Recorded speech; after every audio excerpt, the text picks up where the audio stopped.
My husband slammed his fist on the polished oak table, his face turning a blotchy red. "How dare you?" he roared, his voice echoing through the silent dining room. My son, Daniel, the golden child, sat frozen, his fork clattering onto his plate. They were all staring at me, their anniversary celebration completely ruined. They didn't know that the little, cracked phone I placed on the table between us held the one text message that would not only free my other son from prison, but send them there instead. You're probably wondering how a mother could orchestrate the downfall of her own husband and favorite son. To understand that, you have to understand the lie our family was built on from the very beginning. My family always had 2 sons, but only one was ever truly seen. Daniel was the sun, and my other son, Liam, was his shadow. From the moment they were born, Daniel could do no wrong, and Liam could do no right. If a vase broke, it was Liam's fault for leaving it too close to the edge, even if Daniel was the one who threw the ball in the house. If Daniel got a B in class, it was because the teacher was unfair. If Liam got a B, it was because he was lazy and ungrateful for the opportunities we gave him. My husband, Robert, worshipped Daniel. He saw him as a reflection of himself, charming, ambitious, a winner. Liam, who was quiet, thoughtful, and artistic, was a disappointment to him. He was the nail that stuck out, and Robert hammered him down every chance he got. I wish I could say I fought for him, that I stood up to the injustice, but I was weak. I wanted peace in my home, and peace always came at Liam's expense. I'd tell myself it was just small things, that boys will be boys, and that Robert was just being hard on him to build character. I was a fool. I was complicit in the slow erosion of my own child's spirit. I told myself that once they were grown, it would all even out. The world would see Liam's quiet strength and Daniel's charming but hollow core. But the world only saw what Robert and Daniel wanted them to see, and that blindness, that willful ignorance, is what led to a courtroom, a guilty verdict, and a prison sentence that was meant for someone else. It all started with the car crash. The car crash happened on a rainy Tuesday night. Robert and I were woken up by a phone call at 2 a.m. It was the police.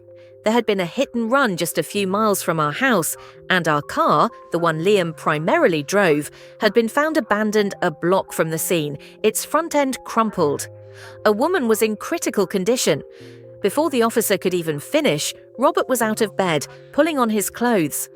"It was Liam," he said, his voice cold and certain. "I knew it. I always knew that boy was trouble." There was no question in his mind, no room for doubt. It was a statement of fact. When we got to the station, Liam was sitting in a small, sterile room, looking pale and terrified. He swore he hadn't taken the car. He'd been home all night, working on a painting, but he had no alibi. He lived alone. Daniel arrived a few minutes after we did, playing the part of the dutiful, worried brother perfectly.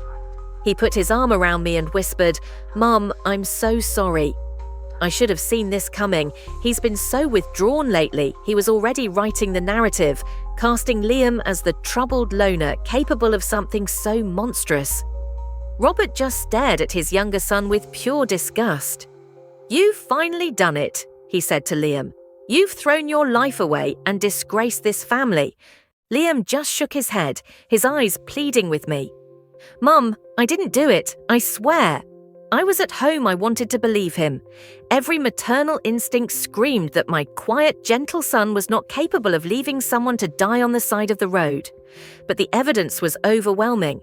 His fingerprints were on the steering wheel. A witness gave a vague description that could have been him. And my husband and eldest son were united in their conviction of his guilt. I was caught in the middle, torn apart by doubt and fear. My weakness, my lifelong habit of seeking peace over truth, paralyzed me. I held his hand, but my silence was a betrayal. The trial was a formality. The defense lawyer was competent, but couldn't create a defense out of thin air. Liam was sentenced to 10 years in prison. The day the gavel fell, a part of me died. Daniel cried in the courtroom, leaning on his father for support. They looked like the perfect grieving family, but I knew deep down something was horribly wrong. I just didn't know how wrong until 2 years later. The 2 years after Liam went to prison were the emptiest of my life. On the surface, our family healed. Daniel stepped up in the family business, taking the position that was meant for Liam. He and Robert became inseparable, a perfect father-son team. They'd go to games, play golf, and talk about expanding the company. They never mentioned Liam. It was as if he had been surgically removed from our history. Anytime I brought him up, Robert would shut me down. "He made his choice," he'd say. "We have to move on. Think of Daniel." To them, Liam was a source of shame, a blemish on their perfect life. They had successfully created their scapegoat and cast him out. I visited Liam every month. The visits were agony. The bright, creative spark in his eyes had been extinguished, replaced by a dull, hardened resignation. In the beginning, he'd still look at me with a glimmer of hope, waiting for me to say I believed him. But after a year, he stopped. He stopped talking about the case, stopped saying he was innocent. We would just sit in silence for most of the hour, the unspoken truth of my betrayal hanging between us. He was surviving, but he was no longer my son. He was a stranger, hollowed out by injustice. The discovery happened by accident. Robert suggested we turn Liam's old bedroom into a proper guest suite. "It's time to let go of that shrine," he said, his tone casual, but the command was clear. I agreed, too tired to argue. While boxing up Liam's things, I felt like an archaeologist excavating a lost civilization. I found old sketchbooks filled with beautiful drawings, worn-out novels, a box of letters from his high school girlfriend. Each item was a fresh stab of guilt. In the back of his closet, under a pile of old blankets, was a cardboard box. Inside was his old phone, a model he'd replaced long before the accident. The screen was badly cracked, and it wouldn't turn on. My first thought was to toss it in the trash with the other junk. But I hesitated. I held the cold, lifeless device in my hand, overcome by a sudden, desperate need to see his old photos, to find some digital ghost of the boy I had failed. It was a foolish, sentimental impulse, but it was the first real thing I had felt in 2 years. The next day, I took it to a small, dusty repair shop downtown, not knowing that this simple act was the beginning of my war. A week later, the repairman called. "Got it working," he said in a gravelly voice. "The screen's new and I managed to recover everything from the internal memory. It's all there." My heart hammered against my ribs as I drove to pick it up. Back home, I sat at the kitchen table, the phone feeling heavy and foreign in my hands. I powered it on. Liam's old background, a picture of our family dog, flickered to life.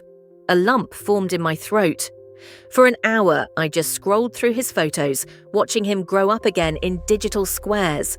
There he was at his high school graduation, smiling awkwardly. There he was on a camping trip with friends, grinning. In every photo with Daniel or Robert, I could now see the subtle tension, the forced smile. I was looking for a ghost and found a gallery of my own blindness. Disappointment began to set in.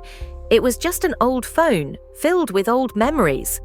My desperate hope had been a fool's errand. I almost turned it off, but decided to check his messages first. It felt like an invasion of privacy, but I had already failed him in every other way. The conversations were mostly mundane. Then I saw a thread with Daniel. I scrolled up, my eyes scanning weeks of messages. Most were short, insignificant. But then I stopped. A week before the crash, a message from Daniel. "Need to borrow your car Tuesday night. Don't ask questions. Just leave the keys on the hook." Liam's reply was instant and firm. "No. Not after you dented it last time and didn't tell me." My breath caught. It wasn't proof, but it was a crack in the foundation of the lie. My fingers trembled as I searched the rest of the phone. I looked in his notes, his emails, anywhere. Nothing. Then I found the drafts folder in his messages. There was only one. It was addressed to Daniel. The date stamp was the morning after the crash, just hours before his arrest. I opened it. "Daniel, what did you do?" "The cops are saying there was a hit and run with my car. You told me you'd just be quick. You took the keys anyway after I said no, didn't you? You have to tell Dad the truth. You have to fix this. He never sent it." The words blurred as the world tilted on its axis. He knew. My son knew his own brother had framed him, and he was arrested before he could even confront him. In that moment, the grief that had hollowed me out for 2 years didn't just disappear. It crystallized into something hard, cold, and razor-sharp. The weak, sad woman who had let her son be sacrificed was gone. The mother fighting for him had just been born. My rage was a fire that burned away all my fear. For the first time in my life, I had a purpose. I didn't confront Robert and Daniel. I knew exactly what would happen. They would call me crazy, gaslight me, and destroy the phone. They had built their perfect world on a foundation of lies, and they would protect it at all costs. No, a simple confrontation was not enough. I didn't just want Liam free. I wanted them to pay for every second of his stolen life. I wanted justice, and I was going to be the one to deliver it. My first stop was the prison. When I walked into the visitation room, Liam saw the change in me immediately. I wasn't slumped in my chair with grief. I sat up straight, looked him directly in the eye, and said, "I know. I found your old phone. I know Daniel took the car." The mask of resignation on his face cracked. For the first time in 2 years, I saw a flicker of the son I thought I had lost. He told me he never sent the text. He was waiting, believing his brother would confess. By the time the police arrested him and he realized Daniel was letting him take the fall, it was too late. His own lawyer thought he was making up stories, so he gave up. "I'm getting you out," I promised him, my voice steady. "And they are going to answer for what they did." The next day, I withdrew $20,000 from a savings account Robert didn't know I had. Money my mother left me. I used it to hire a private investigator, a former cop named Frank, who had a reputation for being relentless. I gave him a copy of the text messages and told him everything. I needed more than a draft on a phone. I needed an airtight case.